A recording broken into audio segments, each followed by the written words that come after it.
Tomato sauce. Tomato Tomato sauce tayo. na ba yun? Magbubukas na ako ng isa.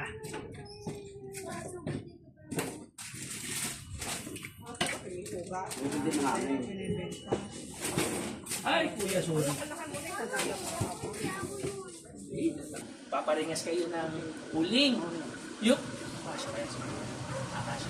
yung iba naman social, meron na sila nabili yung pang, yung tag 5,000 na tawag dito, yung pang Samji, yung electric. Ayan, iba, may ganun na. Paano naman, halimbawa, kayo ay gusto magluto ng puto, o kayo magluluto kayo ng siomay, siopaw, o kayo steamer. Di ba may steamer po, layer-layer na gano'n. So lahat tayo, may naisip kayong iba't ibang klase ng lutuan sa iba't ibang klase ng putahe. Ngayon paano kung halimbawa, iluluto lang natin lahat ng naiisip ninyo dito po sa isang cookware lang.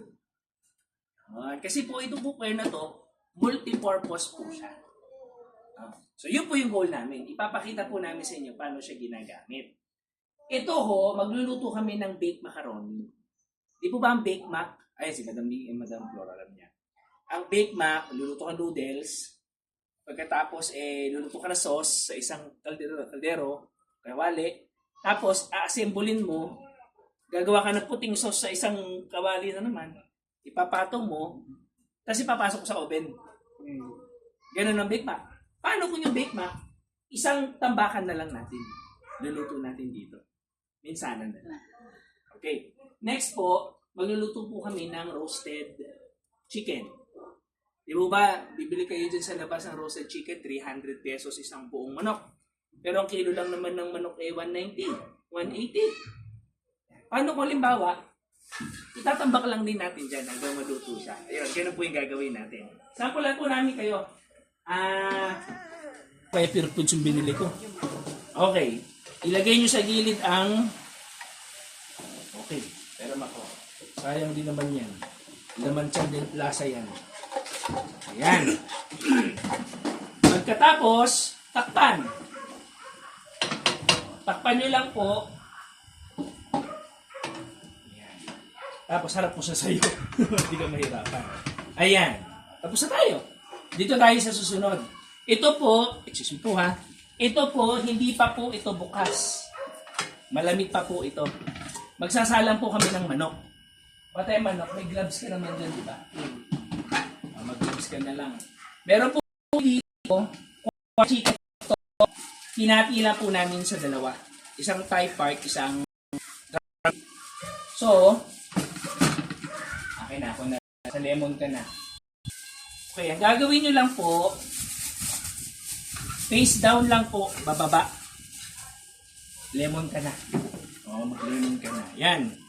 Lagyan nyo lang po. Ito po, nilagyan ko po ito ng paminta tsaka asin. Pwede rin pong patis. Kaso po, may iba kasi kaming kliyente na babahuan sila sa patis. Kaya, hindi kami naglalagay. Kayo na pong bahala kung gusto nyo maglagay ng pampalasa. Iba may mga pampalasang betchin, balik sarap. Ako hanggang pare, di ako gumagamit kasi. Okay. Ito po, 2 kilo po kasi ito. Pwede na siguro yan. Ratio po namin sa lemon, 1 kilo, isang buong lemon. Medyo, kung nga lang yung lemon namin, medyo niluma na ng panahon, kaya dadalawahin namin. Okay. Next. Kuya, diretso ka lang. Lagay mo pa yung isa. Next po, lalagyan po namin ng butter. No, bakit may butter ang tanong? Dahil nga po hindi kami nagamit ng mga magic. Minsan, wala kasing linamnam yung ulam. Kaya ang gagawin namin, lalagyan namin ng butter para magkaroon siya ng linamnam. Yun. So, dahil po pa yun, kahit kunti lang po, hindi naman kailangan ng marami. Yun. Ilagay sa isang side. Hindi pa po bukas ang apoy natin ha. 2, 3. Kunin mo yung tanglad natin kuya, yung ating lemongrass. Meron po kaming isang tali po dito ng lemongrass. Purot pa tayo ng konti. Meron pong isang side. Noon. Okay. Next po, meron kaming tanglad. Tapos, buksan ng kalan. Low fire lang po. Low fire. Sige. Oh, Pat ang nakaluto. sapat. Ayan, okay. Okay, so 1, 2, 3, 4. Pakita ko po sa inyo yung yung po.